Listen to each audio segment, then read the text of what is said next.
காருக்குள் வைத்து முகத்திலும் முதுகிலும் குத்தி அடித்து எங்களை துன்புறுத்தினார்கள். அதன் பிறகு ஒரு திறந்த வெளி ஒரு கிரவுண்டு மாதிரி ஒரு இடத்துல கொண்டு போய் ஒருத்தராக இறக்கி 3 பேரும் சுற்றி நின்று எங்களை அடி அடி என்று அடித்தார்கள்.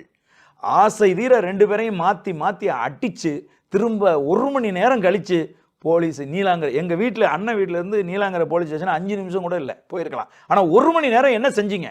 உள்ளே கொண்டு போய் இரும்பு ராடில் துணி சுற்றி இவங்க கண்ணுக்கு முன்னாடியே சுற்றி இருக்காங்க. துணியை சுற்றி இரும்பு ராடால் 2 பேரையும் காலில் கையில எல்லாம் அட்டி இங்கெல்லாம் தோள்பட்டையிலெல்லாம் அடிச்சிருக்காங்க. காயத்தெல்லாம்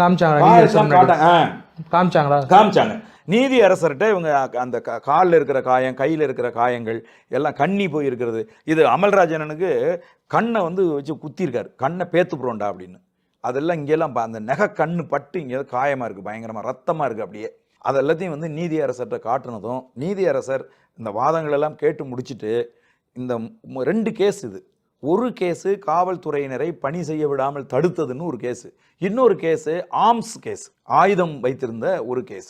இந்த முதல் கேஸில் அவர் நாளைக்கே நீங்கள் காலையில் 10 மணிக்கு நீங்கள் பெயில் மூவ் பண்ணுங்கள், நானே உங்களுக்கு பெயில் தரேன்ட்டார்.